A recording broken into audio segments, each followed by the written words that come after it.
नाज़रीन, प्रोग्राम रुपया पैसा में आपको खुशामदीद कहते हैं। मैं हूं अली नासिर। बात यह है कि आप लोगों की आंखों से ओझल एक एसआरओ पास हो चुका है, जिसके बाद 7 ज़मीनी रास्ते ईरान के साथ खोल दिए जाएंगे। ईरान पाकिस्तान के ज़रिए तिजारत करने में कामयाब रहेगा। इसके बावजूद के जो आबनाए हुर्मुज़ है, मुझे नहीं पता था इसको हुर्मुज़ नहीं कहते, फ़ारसी में इसको हुर्मुज़ कहते हैं। खैर एनीवे, मैं बड़ा इम्प्रेस हुआ उनका। ज़ाहिर बात है उनकी ज़ुबान है, हम अपनी मर्ज़ी से जैसे अपने शहरों के नाम नहीं बदल सकते, लेकिन हमने भी बदले में कराची को किरांची कहते हैं। इसी तरह जो है वो उस जगह का भी ये नाम है। खैर anyway, since they are facing a naval blockade, game हमने कर दी बहुत बड़ी, और इंडिया की हो गई वो वाली कौन सी, वो जो गली के कोने पे एक जानवर खड़ा हुआ होता है ना, वैसी हो गई इंडिया की। क्यों? नंबर 1, चाबहार वाली जो रिलैक्सेशन मिली हुई थी सैंक्शन वाली, वो ख़त्म हो गई। ठीक है, उसके ख़त्म होते ही सारा बिजनेस किसको मिल गया? पाकिस्तान को। अभी हमने इस चीज़ को पब्लिसाइज़ नहीं किया क्योंकि ज़ाहिर बात है इससे बहुत पंगा खड़ा हो जाएगा। हमारे मशरिक़ वस्ता में बहुत सारे दोस्त हैं, वो दोस्त सारे खफा हो जाएंगे, लेकिन इन रियलिटी ये गेम हो गया। ठीक है, ये याद रखो। आप डोनाल्ड ट्रंप साहब को समझे नहीं अभी तक। डोनाल्ड ट्रंप साहब बहुत होशियार, तेज़ जहन के आदमी हैं। जो आदमी 80 साल की उम्र के अंदर इस तरह की चीज़ें कंसीव और आइडियलाइज़ कर सकता है, वो कुछ भी कर सकता है। अभी उनका गेम ये है कि वो दुनिया के अंदर अपनी रिपोजिशनिंग कर रहे हैं। उस रिपोजिशनिंग में पाकिस्तान का किरदार बढ़ के आएगा। अरब ममालिक ने क्या किया? बिल्डिंगें बनाई, ये रोल्स रॉयस, लंबरगिनी, इसके ऊपर लगे रहे। फौज वौज उन्होंने मजबूत की नहीं ना, अमेरिका ने उनको रखने दी। फौज अपन की मजबूत है ये, और मिसाइल भी हमारे पास है, और जोरी कुव्वत भी है। अभी उनको ज़रूरत है हमारी, चीन को भी ज़रूरत है हमारी, ईरान को भी ज़रूरत है हमारी। अगर कोई मुझे कहे कि इस वक्त मुझे कहाँ होना चाहिए, तो बाबा मुझे होना चाहिए पाकिस्तान में। आप कहेंगे यार अली भाई इस तरह की बातें कर रहे हैं। सारा गेम बदल गया ना। सारा गेम क्यों बदला? अब लीडरान को एक तरफ छोड़ दें, अपने बारे में बात करें भाई। पाकिस्तानियों को इससे बड़ा फ़ायदा है। पाकिस्तान के पोर्ट पे आके पड़े हुए हैं ईरान के कंटेनर, जाने के लिए कोई जगह नहीं, ना आरिया है ना जारिया है, खड़ा खड़ा मुस्कुरा रही है। पाकिस्तान को मिल गया मौका। अब ये कंटेनर जाएंगे हमारे रोड के रूट के ज़रिए। वहाँ पर चाबहार हो गया बंद, अपना गवादर चल पड़ेगा क्योंकि हमारी दुकान पड़ी हुई थी बंद, हमारी दुकान चल नहीं रही थी। यह प्लानिंग कहाँ पर होती है? आपकी सोच से आगे की फिल्म में। जिस पार्टी ने पाकिस्तान बनाने के लिए मुस्लिम लीग बनाई थी, कौन सी पार्टी थी आपको पता है ना? पाक स्टडीज़ की किताब पढ़ी। एक पार्टी थी जिसने मुस्लिम लीग बनाने के पैसे दिए थे, बनी तो ढाका में थी, लेकिन एक पार्टी ने पैसे दिए थे। सुना है सबसे बड़ा बैंक भी पाकिस्तान का उसी पार्टी के पास सबसे बड़ा अस्पताल भी उन्हीं सबसे ज़्यादा ज़मीन भी कराची शहर के अंदर उनके और सबसे बड़ा डिफेंस हाउसिंग अथॉरिटी का प्लाट भी उनके पास है। नहीं पता था आपको? आपके भाई ने आपको बता दिया। हर हफ्ते स्टाइल बदल देता हूं मैं अपना, इसीलिए तो मार्केट में चलता रहता हूं। आज मेरे साथ बहुत ही अहम मेहमान शामिल गुफ्तगू हैं, who is privy to all these things, but I am not going to involve him into this conversation. In fact I am going to keep it around what concerns him most. He is a businessman and a leading trader also. He does a lot of things. He is a philanthropist and ताजिर सनतकार बिरादरी के अंदर भी बड़ी अहम किरदार अदा करते हैं। पाक ऑस्ट्रेलिया का जो बिजनेस का इदारा है उसके भी सरबराह। वेलकम करता हूँ सर आपको शो में। शुक्रिया अली भाई, बहुत शुक्रिया। आपके पास दूसरे मौजू के साथ आता हूँ। बात यह है कि मुल्क के अंदर एक इशू भी है जहाँ इतने सारे अच्छी चीज़ें हो रही हैं। प्रॉब्लम है हमारे ट्रेड डेफिसिट का, जिसके ऊपर किसी की नज़र जा नहीं रही। अनफॉर्चुनेटली ऑयल प्राइसेस बढ़ने की वजह से हमारा ऑयल इंपोर्ट बिल भी बढ़ गया है। इन्होंने आपको जितना बताया है, don't mind it, but realistically if this situation continues for another month, then you have to remember that your oil import bills impact on total imports is going to be 10% more, जिसके माने ये है कि आपके trade deficit के अंदर जो इजाफा होगा 10% से ज़्यादा का हो जाएगा। Are we prepared for it? जी देखें, ये तो सबको पता है कि हमारा जो मेजॉरिटी जो इंपोर्ट बिल है वो रिलेटेड टू ऑयल है। यस, अगर ऑयल की प्राइस 10% बढ़ती है तो आप उसका हिसाब लगा लें कि वो अल्टीमेटली वो उसका इम्पैक्ट पड़ेगा उसके ऊपर। अगर वो 15% बढ़ती है तो उसका पड़ेगा, लेकिन अभी तो 40% बढ़ गई। तो अब बात दरअसल ये कि हमारे पास उसका सोल्यूशन कोई आगे है नहीं। हमारे पास ना तो उसके लिए कोई हमने रिजर्व फंड रखा हुआ है, हमारे पास जो भी पैसे पड़े हुए हैं वो भी हमने बोरो करके रखे हुए हैं स्टेट बैंक में। फिर इसके बाद जो हमारे पास एक्सपोर्ट के नंबर्स हैं वो भी सिग्निफिकेंटली हमारे जो है ना नंबर गिर रहे हैं रादर देन वो ज़्यादा बढ़े, जो हमारी एक सोर्स ऑफ इनकम है जिससे हम हमारा बैलेंस ऑफ पेमेंट को हम बैलेंस कर सकते हैं और हम ये कह सकते हैं कि भाई हम आगे हमारे जो इंपोर्ट के बिल हैं उसको उससे ऑफसेट करेंगे। अब उसके अंदर एक बहुत बड़ा गैप आ जाएगा और जिस तरह से आपने अभी ब्रीफ किया कि भाई जिस तरह से ऑयल की प्राइसेस बढ़ रही हैं और आगे जाके अब इसका कोई पता नहीं है कि अब किस तरफ जाएंगी और मज़ीद आगे जाएंगी या मज़ीद नीचे गिरेंगी। हाउएवर अगर बढ़ती भी हैं या गिरती भी हैं, हमारा एक डेफिसिट तो क्रिएट हो गया है। अब उस डेफिसिट को ओवर द पीरियड या आगे जाके किस तरीके से हम उसको पे करेंगे या उसको किस तरीके से सेटल करेंगे, इसके लिए कोई हमें आगे कोई रोड मैप नज़र नहीं आ रहा। लेकिन यहाँ पर हमारे बहुत सारे एक्सपर्ट्स का, उन इंटरनेशनल एक्सपर्ट्स का कहना ये कि पाकिस्तान का रिएक्शन इस चीज़ से नी जर्क रिएक्शन होगा। We can not have a managed reaction. उसकी वजह ये है कि हम तो इंपोर्टेड ऑयल के ऊपर रिलाई करते हैं, इसके अलावा हमारे पास कोई ऑप्शन नहीं है। There is no other option. सुना है कि पाकिस्तान ने अपनी इंडिजिनस प्रोडक्शन को मैक्स कर दिया है, लेकिन वो मैक्स भी 40% हुआ है, यानी 33% से 40%। उससे ज़्यादा करेंगे तो we will be exhausted in few years only. तो हम कर नहीं सकते ये ऑन अ रेगुलर बेसिस। नहीं देखें, हमारे पास वो रिफाइनिंग कैपेबिलिटीज़ भी इतनी नहीं है कि हम उसको कर सकें और जिस टाइप का हमें ऑयल चाहिए वो टाइप की जो रिफाइनिंग कैपेबिलिटी है वो हमारे पास इतनी नहीं है कि हम हमारी प्रोडक्शन बढ़ाएं और हम उसको कैपेबिलिटी को हम यूज़ कर सकें। हाउएवर जैसे अभी आपने इंट्रो में बताया कि अगर हमारा ये सिलसिला शुरू हो जाता है ईरान के साथ ट्रेड का, तो ये हमें एक बहुत बड़ा इन द लॉन्ग रन हमें बहुत अच्छा फ़ायदा हो जाएगा। पाकिस्तान की इकोनॉमी पे बहुत अच्छा एक इम्प्रूवमेंट हो जाएगी। आपको तेल वहाँ से सस्ता मिल जाएगा, आपकी ट्रांसपोर्टेशन कॉस्ट कम हो जाएगी, आपका जो एक पाइपलाइन ईरान के बॉर्डर तक आई हुई है उसको अगर आप कनेक्ट कर लेते हैं तो आपके लिए बहुत अच्छा फ़ायदा मंद हो जाएगा। लेकिन मैं आपको एक प्रैक्टिकल बात बताऊंगा। आप पता नहीं, आप एक्सपर्ट भी हैं इस सिलसिले में कि वो बैनुल-अक़वामी सतह पर you always invite investment, you represent one of the biggest countries by area in the world, Australia, and their businessmen and entrepreneurs.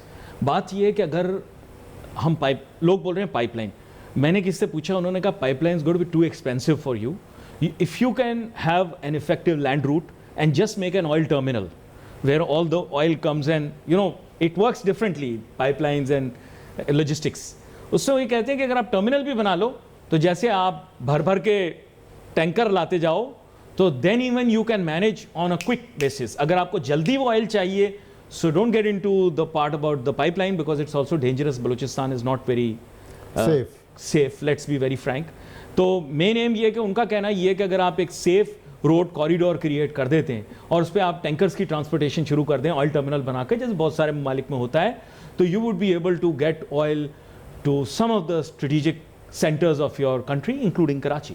हाँ नहीं, ऑब्वियसली ये पाइपलाइन बनाने का जो सिलसिला वो होगा उसके लिए तो कोई इतना जल्दी तो नहीं हो सकता। It takes time and billions of dollars. अगर आपने ये कह रहे हैं कि अगर पाइपलाइन एक उसका एक रिस्क फैक्टर है क्योंकि वो बलूचिस्तान से पास होगा, तो इसी तरह से ऑयल टर्मिनल भी जो है जिस साइज का होगा वो भी अपने रिस्क में आप उसको कर सकते हैं। मगर ये है कि ये एक समझ लें कि एक एफिशिएंट सोल्यूशन है और वो जल्दी इम्प्लीमेंट हो सकता है और उसके जो फ़ायदे हैं ना हम जल्द से जल्द उसको हमारी नेशन को हम दे सकते हैं। Who would mind 1/3 the cost of oil? देखो, अगर आप 1/3 द कॉस्ट ऑफ ऑयल आपको मिलना शुरू हो जाए, what's the harm in it? That's what I से। मैं यही तो कह रहा हूँ कि अगर ये हो गया तो हमारे तो सारे मसले हल हो जाएंगे। आप देखेंगे हमारी जो ज़्यादातर इंपोर्ट का बिल है वो ऑयल का ही है ना, गेम ही ऑयल का है। अच्छा, दूसरी बात ये लेकिन एक और कैच है इसमें, सॉरी मैं इसमें ऐड करता जाऊँ।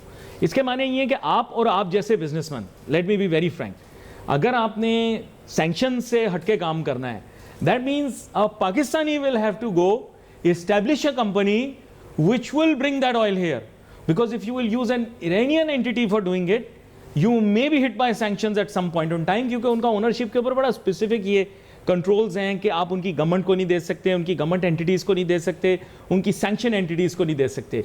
इसके माने ये है कि पाकिस्तानी एंटरप्रेन्योर्स को ये चांस मिलेगा कि वो फिर ये ऑयल टर्मिनल फॉर्म करें। टू बी वेरी फ्रैंक, मैं वैसे इसलिए आपको बता रहा हूँ क्योंकि सैंक्शंस बड़े बारीक होते हैं, इससे निकलने का तरीका बड़ा मुश्किल है। नहीं वो तो देखें, ये तो हम बात की बात है, मगर देखें जो अभी निगोशिएशन हो रही है ये ईरान की और यूएस की, तो उसके अंदर बहुत सारी लिस्ट में आइटम्स लिस्ट में हैं कि ये जो सैंक्शन है उसको भी रिलैक्स किया जाए, उनके लिए दुनिया की जो ट्रेड है उसको ओपन किया जाए, उसके लिए बहुत सारी ऐसी चीज़ें जो हैं, और उसकी इम्प्लीमेंटेशन अगर हो जाती है तो उसका फ़ायदा डायरेक्टली पाकिस्तान को होगा। इंडिया ने चाबहार पे जो गेम खेली थी वो यही थी ना, उसने एक एंटिटी को इस तरह की क्रिएट की थी जिससे वो सैंक्शन से निकल आए। एंड या mind you, these are not UN sanctions, these are US sanctions, which means the US will ensure that these sanctions are in place. If you have good relations with the US, you can, that's what international news agencies are saying. That means you get the opportunity to expand on this. In fact, मेरे नज़दीक कारोबार में कोई दुश्मन नहीं, क्योंकि मेरे उस्ताद ने मुझे एक बात सिखाई थी कि कारोबार में कोई दोस्त दुश्मन नहीं होता। एंड इवन इन वॉर, आप देखें यूक्रेन वॉर जारी है, लेकिन रशिया से नेचुरल गैस यूरोप खरीद रहा है। ये फ्रैंक फैक्ट है ना। वो तो जाहिर बात है कि यार जो उनकी नीड है उसके लिए तो वो कुछ भी करेंगे। देखें, आप ये कह रहे हैं ना कि भाई अगर हम इसको सैंक्शन की बात कर रहे हैं, या हम ये कह रहे हैं कि भाई हमारा सैंक्शन से क्या फ़ायदा होगा, देखिए ये सारी बातें तो जो है ना जब आगे बढ़ेंगी तो हमें पता चलेगा, और इसका जो सबसे बड़ा फ़ायदा होगा वो पाकिस्तान को होगा। चाबहार जो है ना, चाबहार, उसका इंटेंशन ये नहीं था कि चाबहार में कोई बहुत ज़्यादा सिग्निफिकेंट ट्रेड हो जाएगा और उसका फ़ायदा हो जाएगा ईरान को।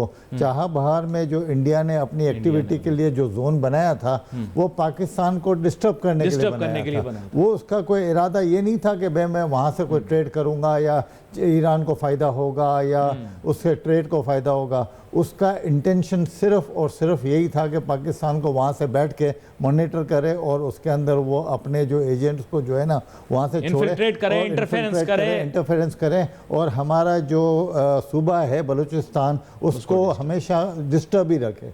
तो देखें हर किस्म की उन्होंने चालाकियाँ कर ली, मगर बात इसलिए कि जो वही होता है जो मंजूर खुदा होता है। तो आप देखें कि इस वॉर में भी जो है ना बहुत से कंट्री को फ़ायदा भी हो गया। आप कह रहे हैं कि वो जो यूक्रेन की वॉर है उसके अंदर फिर भी जो है ना वो उनकी ट्रेड चल रही है। उसके अंदर आप देखें कि कितने लोगों को जो उस सिचुएशन में भी फ़ायदा हो रहा है बिजनेसमैन को। तो बात इसलिए कि देखें कहीं भी होता है, अगर जंग होती है तो जो आर्म्स बनाते हैं उनको फ़ायदा होता है, उनकी कंपनियाँ चल पड़ती हैं। तो देखें ये सबका कहीं ना कहीं तो रोजगार लगा। बात आपने बड़ी मज़ेदार की है जी। उसकी वजह ये है कि देखें ये माशाल्लाह बड़ी अहले बसीरत बिजनेसमैन में से हैं। देखें इस वॉर के अंदर मैं डे वन से यही बात कह रहा हूँ कि इस जंग के अंदर किसी ना किसी का बेनिफिट ज़रूर हुआ है, और उन्होंने इसको हाईलाइट किया है कि everything is not like bad, some businesses are really making a lot of money. You would be shocked that American markets are constantly rallying during this war. ये एक फैक्ट है, मतलब they are hitting record highs. The other markets are getting disturbed. Reason is इस वक्त सबसे ज़्यादा oil की resources के ऊपर कंट्रोल यूएस का है, और समझो ये अगर तीसरा ट्रेड रूट खुल जाता है तो वी ऑल नो कि इसका बेनिफिट भी डायरेक्टली इनडायरेक्टली उन्हीं को जाता है, because Pakistan has sympathies towards almost all countries in the region, including those outside of our region, that is the US. And we are willing to protect their interests and the interests of the Iranians and the interests of the Chinese. So Pakistan has become right now the center of Asia. Whether we like it or we like it more, I won't say, पर यह है कि पाकिस्तान को अब इससे भरपूर फ़ायदा उठाना है। ऐसा ना हो कि एक सर्टन क्लास इससे फ़ायदा उठा ले, क्योंकि मैंने सुना है कि मुंह में पानी आ चुका है बहुत सारे लोगों के, और उन्होंने अभी से ही सोचना शुरू कर दिया है कि ये जितने इसको जैसे ये सी पोर्ट होता है, इसी तरह लैंड बॉर्डर्स के ऊपर आप समझें कि यहाँ पर भी बॉर्डर्स के ऊपर लोग वेयर हाउसेज वगैरह के लिए अभी से ही प्लानिंग करना शुरू हो गए। मेरे ख्याल से this needs to be collective. नहीं, मैं आपकी एक बात को और क्लियर करना चाहता हूँ कि देखें, आपने कह दिया कि पाकिस्तान का फ़ायदा होगा, ठीक है ना। पाकिस्तान का फ़ायदा होगा तो पाकिस्तान का फ़ायदा उस वक्त होगा जब ये फ़ायदे के फायदा है ना, बेनिफिशियरी वो आम पब्लिक को, अगर वो आम पब्लिक को उसका फायदा नहीं होता और उसके असरात नीचे डाउन द लाइन नहीं आते हैं, तो फिर जो भी एफर्ट हो जाए, दुनिया के नक्शे में कोई भी चेंजेस आ जाए, ईरान से हमारा कोई भी ट्रेड रूट बन जाए, अगर उसके समरात नीचे नहीं जाते हैं लोगों के, तो फिर क्या फायदा होगा। अब लेकिन ये बात बड़ी क्लियर है कि अगर हम, if all of this goes through and President Donald Trump agrees to, because President Donald Trump is coming to China and hopefully Pakistan's role will also increase. मैं ये कह रहा हूँ कि if he agrees to whatever trade relaxations are to be given, Pakistan will be able to cut down its trade deficit drastically. Parvez हारून मद्रास वाला साहब के साथ बात हो रही है और हमने डिफरेंट एंगल से इसको देखा। मैंने इसलिए इस चीज़ का जिक्र कर दिया क्योंकि इन्होंने भी, हमारा टॉपिक भी यही है कि ट्रेड डेफिसिट अनमैनेजेबल हो गया, विच इज़ अ रियलिटी। आपका क्या ख्याल है इस वक्त गवर्नमेंट और ख़ास तौर पे जो लोग इन रियलिटी गवर्नमेंट को चला रहे हैं, उनको इस चीज़ की रियलाइजेशन नहीं होगी? वो इतने हसास इदारे जो हैं वो रोज़ाना की बुनियादों पर रिपोर्टें देते हैं। जाहिर बात है इस वक्त गवर्नमेंट की रिपोर्ट अच्छी नहीं जा रही। जो इस वक्त नून लीग की गवर्नमेंट है उसकी जो रिपोर्ट कार्ड बन रही है वो अच्छी नहीं बन रही। मैं बड़ी फैक्ट बात कर रहा हूँ आपसे भाईजान, बुरा ना मानिएगा, रियलिटी। फाइनेंस मिनिस्टर से भी वो लोग मुतमईन नहीं हैं। औरंगजेब साहब भले जितनी फीते काटते रहे, बट वो लोग मुतमईन नहीं है क्योंकि देखें इमेज किसका जा रहा है इस वक्त, भूलना ना। अभी अगर मैं पाकिस्तान का नाम लेता हूँ, किस शख्स का नाम आपके जहन में आता है? समझ गए ना आप बात को? इसके माने ये हैं कि उस बंदे की क्रेडिबिलिटी, उसका इमेज, उसकी रेपुटेशन हमेशा सामने आती है जब पाकिस्तान की बात होती है। अगर अवाम खुश नहीं होंगे तो पाकिस्तान के अंदर उसी तरह का इमेज बाहर रिफ्लेक्ट होगा। So therefore they can not be a dichotomy here. उसके अंदर यूनिफॉर्मिटी लाने, मैं बड़ी एहतियात से बात कर रहा हूँ, उसके अंदर यूनिफॉर्मिटी लाने के लिए उन लोगों ने सोल्यूशन ढूंढने। अब प्लेट के अंदर एक सोल्यूशन मिल गया तो अब ट्रेड डेफिसिट कम करना पड़ेगा। देखो, if we slash our oil bill which is right now I would say around, if you take the prices today, if it continues you are paying more than 50%। If this continues, मैं ये बोल रहा हूँ, trend continues, you end up paying 50%. And right now, बल्ज आपको नहीं पता, import का बिल आपका इतना बड़ा है, आप कैसे सस्टेन करोगे? डॉलर का रेट सस्टेन नहीं होगा। अब इसकी तरफ वापस आता हूँ। अब हम जाते हैं अनकन्वेंशनल की जानिब। कल हमने टेक्सटाइल पे बात की थी। Unconventional exports, non traditional exports जिन्हें ये कहते हैं, दुनिया में कोई ये लफ्ज़ इस्तेमाल नहीं करता, हम करते हैं। अनफॉर्चुनेटली उसमें हम बहुत पीछे रह गए। वर्ल्ड ने बहुत कोशिश की, हमको पैसा दिया, बोला ये कर लो, ये कर लो, ये कर लो, ये कर लो, लेकिन हम कर नहीं पाए। टेक में भी नहीं कर पाए, फ़ोन्स में भी नहीं कर पाए। उन्होंने कहा आप आईटी में कर लो, सॉफ्टवेयर में कर लो, हम नहीं कर पाए। तो सर कोई ना कोई अब नॉन ट्रेडिशनल एक्सपोर्ट सेक्टर भी निकालना पड़ेगा। क्या कहते हैं आप? देखें, बात दरअसल ये है कि अपॉर्चुनिटीज़ तो जो है ना हमारे पाकिस्तान में बहुत ज़्यादा है, अल्हम्दुलिल्लाह। बात हमने जो है ना फोकस हमारा जो रखा हुआ है ना, वो एक सिर्फ और सिर्फ हमने टेक्सटाइल को जो है ना हमने बनाया हुआ है। सॉफ्टवेयर का जो है हमारा आईटी का, वो अभी कैचअप कर रहा है। मगर बात दरअसल ये है कि अभी इंडिया का सॉफ्टवेयर आपकी टोटल से ज़्यादा है, ऐसी बता रहा हूँ आपको रेफरेंस के, आपकी टोटल एक्सपोर्ट से ज़्यादा उनका सॉफ्टवेयर। इंडियन जो सॉफ्टवेयर के जो है इनका आईटी का जो एक्सपोर्ट है, वो अगर देखा जाए तो 85 से 100 बिलियन तक का उनका एक्सपोर्ट है, सिर्फ आईटी का।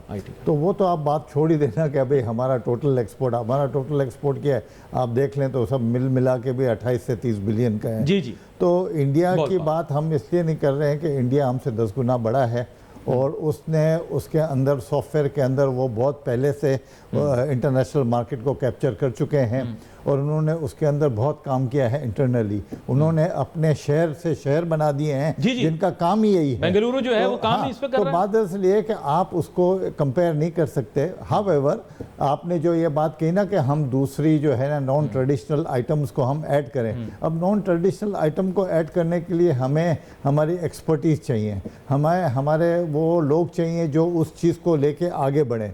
हमारे पास कंड्यूसिव एनवायरनमेंट चाहिए कि भाई वो उन चीज़ों को यहाँ बना के मैन्युफैक्चर करके वर्ल्ड मार्केट में प्रेजेंट कर सकें। हमारे पास कॉस्ट ऑफ डूइंग जो है ना वो इतनी बढ़ती जा रही है और उसके अंदर इतना सिग्निफिकेंट इंक्रीज़ हुआ है कि हम वर्ल्ड मार्केट के अंदर जो है ना कम्पीट नहीं कर पा सकते।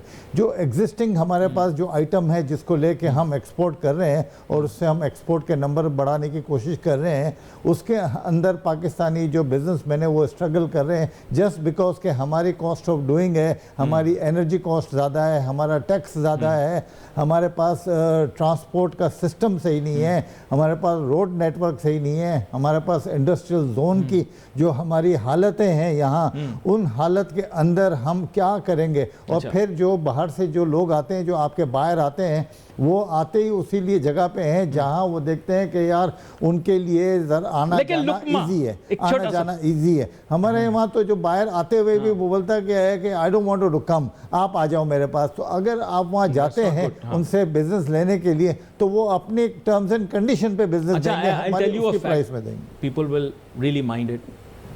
I was heavily into IT. जब मैं मीडिया में आ भी गया था तब भी मैं आईटी का काम करता था। मुझे कहना नहीं चाहिए लेकिन मैं मजबूर हूँ आपसे कहने के लिए कि बहुत सारे क्लाइंट्स थे जो कि हमें अप्रोच भी करते थे, लेकिन पेरिस का एक वाक़या पेश आया। It's about 15 years now, after which European clients stop picking up phones from +92 हमारा नंबर है। और ये परवेज साहब तो नहीं कहेंगे, लेकिन मैं आपको बता रहा हूँ कि आईटी का हमारा बिजनेस चला गया। उन्होंने कहा कि अगर आपने हमसे बात करनी है तो आपका +1 का नंबर होना चाहिए, +1 का नंबर होना चाहिए। अब आप खुद समझ जाएं किस मुल्क की बात कर रहा हूँ मैं, लेकिन मैं आपको ये फर्स्ट हैंड बता रहा हूँ कि ओवरनाइट पेरिस के वाक़े की बाद जो पाकिस्तान का रिएक्शन हुआ, जिस तरह से लोगों ने बिहेव किया, और आज देखो फ्रांस के गाने गाते हैं हम लोग, उसके प्रेसिडेंट की तस्वीरें लगाते हैं कि वो हमारे साथ फ़लस्तीन पे खड़ा हुआ है। देखो हर मुल्क अपना इंटरेस्ट वॉच कर रहा होता है। एक लम्हे के लिए अगर कोई भी, आप लोगों को याद नहीं होगा क्या वाक़या पेश आया, don't want to talk about it, but I think you know first hand because you represent some of the French brands, right, some of the top French brands you represent. So I am just saying, देखो मुल्कों के ताल्लुकात उनके हुकूमत के कोई एक छोटे फैसले से चेंज नहीं होते। आप पूरे फ्रांस के झंडे के ऊपर आपने नेगेटिविटी स्टार्ट की, उन्होंने आपके ऊपर नेगेटिविटी स्टार्ट कर दी। Remember you are on the receiving end. हर तरफ आप बोलते रहते हो beggars are not choosers, beggars are not choosers. आपने यूरोजोन की इतनी बड़ी बिजनेस लूज कर दी, वो इतनी देर नहीं सोचते। आपने कभी नहीं सोचा फ्रेंच स्पीकिंग कितनी कंट्रीज हैं। आपको पता है बेल्जियम में भी लोग फ्रेंच बोलते हैं, स्विट्जरलैंड में भी लोग फ्रेंच बोलते हैं, फ्रांस में भी तो लोग बोलते ही हैं French. French is one of the most spoken languages in the world, and people have good sentiments about the French. French colonies don't hate France, unlike British colonies. French colonies have a good impression of the French and France. तो आपने देखो कितना बड़ा business का chunk loose कर दिया, कितनी बड़ी एक्सपोर्ट मार्केट लूज कर दी। फर्स्ट हैंड आपको बता रहा हूँ। और they were willing to hire Pakistanis. They were one of those countries who were willing to pay Pakistanis to do their job. I can tell you it has one of the highest Muslim population in Europe. It has one of the fastest growing Muslim population in Europe. मानते नहीं हैं वो लोग. That's why they have an immigration problem. They have so many Muslims in France right now, you would be shocked. आप वहाँ police वाले से हाथ मिलाओगे वो मुसलमान, आप दुकानदार से शक्लें सारी फ्रेंच, मोरक्कन्स भी हैं, बहुत सारे अल्जीरियंस भी हैं वहाँ पे। सॉरी मैं आई ब्रॉट दिस अप। देखो ये हमने एक छोटी सी गलती की, ये छोटी सी गलती मुल्क के लिए कितनी बड़ी तिजारत का नुकसान हुआ सर। इसकी वजह से कितनी बड़ी एक्सपोर्ट मार्केट लूज हुई। याद रखो वहाँ पर आप डिजिटल में, इसमें उसमें, they don't have a bad impression of Pakistan. French don't have a bad impression of Pakistan. देखें अली भाई, मैं तो एक बात बिल्कुल, आपकी जो बातें आपने कही बिल्कुल सही हैं, मगर मैं इस पे एक्चुअली आपको ये कहूँगा कि भाई लेट्स फॉरगेट व्हाट हैपेंड। हम अभी आगे देखें कि हमें आगे क्या करना है। देखें हमारे पास अब जो यूथ है वो बड़ी डायनामिक यूथ है। हमें इस किस्म की बातें करके और इस किस्म की चीज़ें याद दिला के ना हमारी जो आगे आप गलतियां ना दोहराएं। मैं तो सिर्फ ये कह रहा हूं आप गलतियां ना दोहराएं। वाली नस्लों को ये चीज़ें याद दिलाने की ज़रूरत नहीं है। उनको तो ये पॉजिटिव चीज़ें याद कराएं और उनको ये करें कि भाई हमें आगे बढ़ना है। देखें बहुत सारी ऐसे यूरोपियन कंट्रीज़ हैं जिन्होंने हमारे पड़ोसी मुल्कों में बड़ी इन्वेस्टमेंट की हुई है। उनकी जो फैक्ट्रियाँ लगी हुई हैं, उन्होंने लोगों को एम्प्लॉयमेंट भी दी है और वहाँ से अपनी प्रोडक्ट बना के दुनिया की मार्केट में दे रहे हैं। इसी तरह से चाइना में यूरोपियन ने बड़ी अपनी इन्वेस्टमेंट की हुई है और वहाँ से चीज़ें बना के दुनिया भर में they have heavily invested in Iran. That's why they're not saying anything. These people are saying फलां प्राइम मिनिस्टर ने वो झंडा पहन लिया और यो भाई they have heavily invested into Iran's infrastructure. They are earning petrodollars from there. तो यही बात है ना। तो हम चाह रहे हैं कि भाई अब जो हालात जो की जो डायरेक्शन जो है ना जो अब सही हो रही है, तो let's look in a positive manner, और हम ये करें कि वो बातें करें और वो पॉजिटिव चीज़ें करें और वो हम डायरेक्शन दें हमारी कौम को, हमारे यूथ को, और वो बातें हम प्रोग्राम में करें कि भाई हमारी यूथ को जो है ना एक एनर्जी मिले। क्योंकि बात दरअसल ये है कि हमने जो खो दिया है ना पिछले सालों में, वो समझ लें कि वो ऐसा एक मैंने तो आपको पर्सनल बात बताई है कि मैंने खो दिया। हाँ, मैंने टाइम था, हमारी नस्लें जो है ना वो जो है ना जो आने वाली थी वो चीज़ों को हमने एक जो हमने एक गाड़ी जो थी ना वो हमने जो है ना बस को हमने मिस कर दी। अब बात दरअसल है कि अब आज के पॉइंट से जो है ना अब हमें आगे जाना है, और पाकिस्तानियों को बड़ी अच्छी नजर से देखते हैं भाई यूरोप में सारे। हाँ बिल्कुल, तुर्क के कंपैरिजन में, नॉर्थ अफ्रीका के कंपैरिजन में पाकिस्तानियों को ज्यादा अच्छी नजर में देखते हैं। एक बात हम कर रहे थे वो टीवी पे डिस्कस नहीं करेंगे, लेकिन पोर्टुगल के अंदर भी जैसे पाकिस्तानी हैं, they are into so many jobs. उनकी पूरी इकोनॉमी की जो फाउंडेशन के जो जॉब्स हैं ना वो फाउंडेशन में पाकिस्तानी आ गए। आप स्पेन की भी बात करें, आज स्पेन के अंदर भी पाकिस्तानी इतने ज़्यादा आ गए हैं फाउंडेशंस के अंदर कि वो they are trying to give that support, and Spaniards really like Pakistanis. You ask them how Pakistanis are like, they will say they are really nice people, hard working people in our country. है कि नहीं ये fact है? देखें पाकिस्तानी आपको वहाँ हर जगह पे आपको पाकिस्तानी मिलेगा, ये इसमें तो कोई शक ही नहीं है। वो बड़े मेहनती हैं, वो अपना लाइवलीहुड को अर्न करने के लिए वो बेचारे गए हुए हैं वहाँ, और उन्होंने भाई लंदन का मेयर ऐसे ही तो नहीं बना दिया उन्होंने। अच्छा, न्यूयॉर्क का मेयर ऐसे ही तो नहीं बना दिया। वो जो देखें वो बेचारे जो पैसे वहाँ कमा रहे हैं उससे पाकिस्तान का निज़ाम चल रहा है। अच्छा, वैसे ही आपसे पूछना था, जॉन माइकल नाम का आदमी कराची का मेयर तो नहीं बन सकता, लेकिन जोरान ममदानी न्यूयॉर्क का कैसे बन गया? हम तो कहते हैं वो लोग गलत लोग हैं, उन्होंने बना दिया मुसलमान को। कॉन्वर्सेशन चेंज, सॉरी जी। देखें आप काम करने वाले आदमी को रखना है, इसका मतलब ये है। आप यूएस की जो है ना पिछले जो कैंपेन हुई थी जिसमें डोनाल्ड ट्रंप आए हैं, उसके अंदर पहले प्रेसिडेंट के लिए सामने कैंडिडेट कौन था? वो क्या वो फुल अमेरिकन थी? नहीं। उसके माँ बाप कौन थे? इंडियन। तो बात दरअसल लेके देखें वो जो कंट्री है, वो जो माहौल है वो बिल्कुल डिफरेंट है, वो कल्चर ही डिफरेंट है। वो लोगों की पर्सनैलिटी बनाते हैं, मेरिट पे काम होता है, हर एक को अपॉर्चुनिटी मिलती है। कहते हैं ना कि अमेरिका में लोग जब जाते थे ना तो ये कहते थे कि this is the country of opportunity, आप मेहनत करो आपको वहाँ उसका फ़ायदा होगा। तो बहुत से लोग जो पाकिस्तानी भी गए हैं, जो वहाँ सेटल हुए हैं आज से 20 साल 25 साल 30 साल पहले, आज आप देखें वो वेल सेटल्ड हैं, और वो लोग जो है ना अच्छा। एक दावत में एक मिसाल दे रहा हूँ आपको, एक दावत में आप भी थे, मैं भी था। जर्मनी से उनका तिजारत का वजीर आया था, हाईली एजुकेटेड आदमी था वो, शायद उसने पीएचडी किया हुआ था, मुझे आज भी याद है। और उसने तिजारत के मौजू पर बात की थी, बड़े हम्बली, बहुत हम्बल आदमी था। उसने आते ये नहीं कहा था कि know everything, he was looking for feedback from people. ये मैं आपको मिसाल दे रहा हूँ। आज भी आप अमेरिका के ट्रेड सेक्रेटरी को उठा लें, expert in his field, all the people within his department are not rankers, they are from this trade field, they are picked best from technocrats, best from the industry. You will go to the UK, they sometimes have ministers and secretaries which are different. Ministers are answerable to the people, so sometimes they are just public representatives, but even that person has to go through an entire phase of educating him or herself before coming to that position. वहाँ पे पिछली जो prime minister थी, इससे पिछली वो खातून थी, इससे पहले जब वो वजीर थी वो अपनी फील्ड की स्पेशलिस्ट थी। Despite the fact that she was a public representative, she had to train herself, you know this. Actually वो टेक्नोक्रेट हैं, और उन मिनिस्टर का बैग उठाने वाला भी कोई तीसरा बंदा नहीं होता, वो खुद उठाते हैं बगल में। तो दरअसल ये है कि देखें वो मैं नंबर 10 गया, मैंने कहा यार यहाँ कहाँ वीआईपी होगा, कोई हमको रोक लेगा। फाइनेंस मिनिस्टर का बंगला जो है बिल्कुल बराबर में प्राइम मिनिस्टर के, तो मैंने सोचा यार बड़ा सा कोई बंगला होगा, कोई मेंशन होगा। समझ में आई यार, जैसा हम हाउंसलो में घर देख के आए थे उनसे थोड़े से बड़े घर थे, और सड़क के ऊपर ही उसका दरवाजा था। एक दौर में मेरे बचपन में तो वहां फेंस भी नहीं था, अब वहां जाने में पाबंदी है। मेरे बचपन के अंदर लोग वहां सामने जाके दरवाजे के तस्वीर खिंचवाते थे उसके, अब नहीं खींच सकते। मैं वैसे आपको बता रहा हूँ, गलती ना कीजिएगा, पहले कर सकते थे। नहीं, पहले कर सकते थे। हाँ, बिल्कुल। 80s के अंदर you could just walk up to the door and you could take a photograph, but people didn't have time to run after the prime minister. Do you know this? They अभी didn't भी run आप after the Buckingham Prime Minister. Palace के gate पे जाके आप सामने खड़े हो जाए, तस्वीरें खिंचाने कोई मना नहीं है। public place. बात दरअसल ये है कि देखें, ये एक कल्चर है। कल्चर है। हमने क्या क्या रहा है कि हमने हमारे कल्चर से ज़्यादा जो है ना, हमने कह दिया कि भाई हम हर बंदा जो है ना यहाँ अपना बादशाह बना हुआ है, हर बंदा।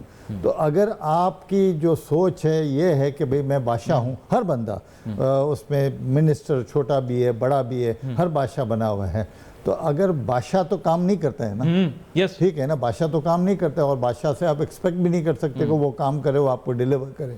तो अगर हमारा ये माइंडसेट जब तक सही नहीं होगा तो हमारे पास टेक्नोक्रेट आएंगे नहीं। मैं आपको मजे की बात बताऊं, ये गया वजीर आजम, इससे पिछले से पिछले से पिछले से पिछला, जब शायद दोबारा भी बन जाए, वो गया अस्पताल में एक पेशेंट को देखने की, जैसे हमारे लोग तस्वीरें खिंचवाते हैं ना जख्मी होने के बाद, डॉक्टर ने कमरे से निकाल दिया वजीर आजम को बरतानिया के, बोला आप पेशेंट, आप ये कंटेमिनेट कर रहे हो मेरी इन्वायरमेंट को।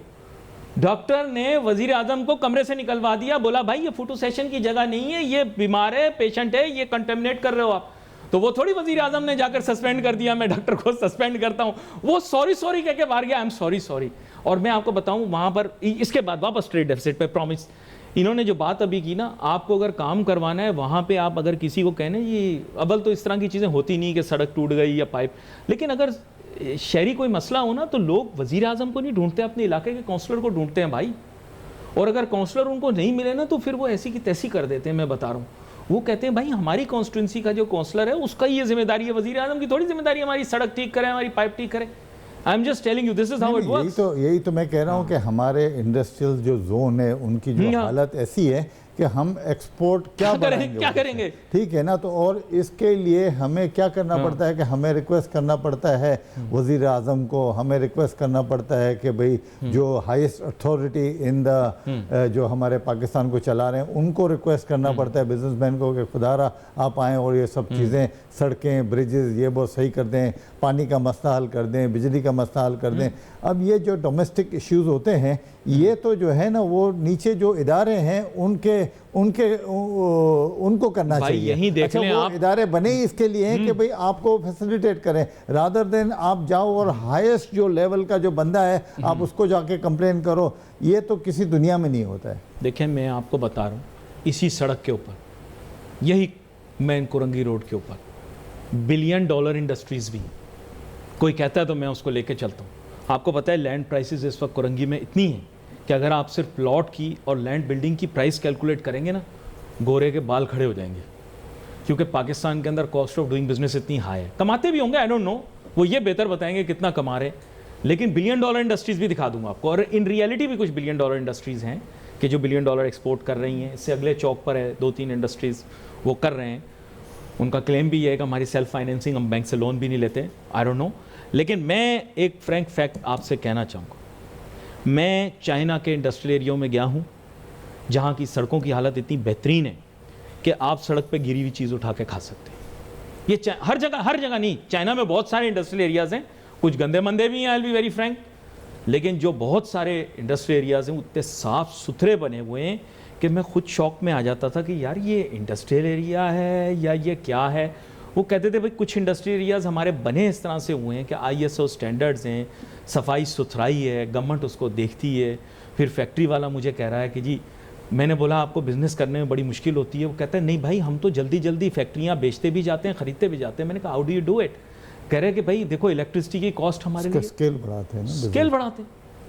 देखिए गवर्नमेंट सपोर्ट्स में। मेरे पास वक्त खत्म हो गया, एक जुमला आपकी तरफ से क्लोजिंग अगर आप चाहें। आपको पहले मैं ये कहूँगा कि आप कहते हैं ना कि यहाँ $1 बिलियन की एक्सपोर्टर हैं तो बहुत अच्छी बात है ना। ऐसे आपके पास 100 होने चाहिए, क्यों नहीं है? इसकी वजह क्या है? ये एक बहुत बड़ा क्वेश्चन मार्क है। तो मैं चाह रहा हूँ कि अगर एक कारोबारी अगर कमा रहा है, बिजनेस कर रहा है, एक्सपोर्ट कर रहा है, बहुत अच्छी बात है। आपको ऐसे कारोबारी और रेप्लिकेट करना चाहिए। आपको 100 नहीं 200 400 करने चाहते हो कि आपकी एम्प्लॉयमेंट जनरेट करें, आपके लिए जो है ना ज़र मुबादला लेके आएँ, आपका एक्सपोर्ट बढ़े और आपका पाकिस्तान में रिकग्निशन हो। अगर आप 2 या 4 कंपनियों से अगर आप खुश हैं कि यार पाकिस्तान है और उस बिजनेसमैन ने इतना पैसा कमा दिया और इतना बिजनेस को बढ़ा दिया, तो ये तो देखें ये तो गलत बात है। अगर उसने बिजनेस बढ़ाया तो बहुत अच्छी बात है। ये बात भी इन्होंने बहुत अहम नुक्ता रेस किया है। आपका बहुत शुक्रिया अदा करता हूँ परवेज़ हारून मद्रास वाला साहब, आप शो में तशरीफ़ लाए, बड़ी अहम गुफ्तगू आपके साथ हुई। एक बड़ी मज़ेदार किस्म की गुफ्तगू आज हो रही थी, मल्टी फैसेटेड। देखो, मैंने ट्रेड डेफिसिट को एक मुख्तलिफ एंगल से देखा, सोल्यूशन बेस्ड। देखें, हमें अपॉर्चुनिटीज़ अगर हम आज बात नहीं करेंगे तो क्या फ़ायदा। जो अपॉर्चुनिटीज़ साथ में सोल्यूशंस हैं अभी उसमें बात करें, प्रॉब्लम्स को आइडेंटिफाई करें। बीच में कभी कभार इधर उधर भी जाते हैं, लेकिन बात ये रियलिस्टिक प्रॉब्लम्स और रियलिस्टिक इशूज़ हैं। They create that kind of image right now, saying that Pakistan's economy does not have the potential to grow exports is wrong. It also has an opportunity of reducing imports, जिसका आज हमने जिक्र किया कि भाई import bill सबसे ज़्यादा बड़ा ऑयल का है।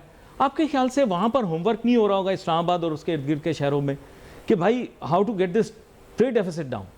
Now imagine in your mind that the trade deficit और the primarily the import bill is somehow brought down by 20 to 30%. Looks unreal, na? Lekin that is possible. How is it possible? If you're able to buy cheaper oil. देखो, ये मैंने बड़ी अजीब किस्म का आपको solution दिया है. The only problem is right now OPEC countries cannot sell you below price.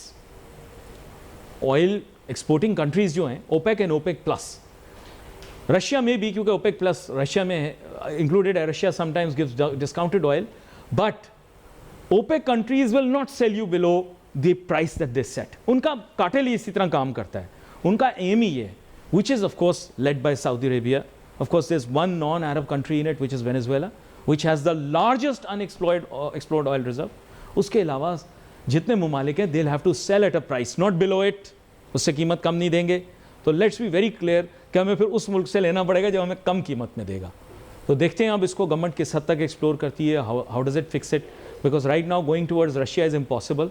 We can't buy oil from them despite relaxations, many reasons for that, but logistics being one of them. और फिर उसके बाद हम मजीद भी गुफ्तगू करेंगे आगे आने वाले दिनों के अंदर। Wait for message on Facebook. Ali Nasir, हमारी टीम को इजाज़त दीजिए। अल्लाह हाफिज़।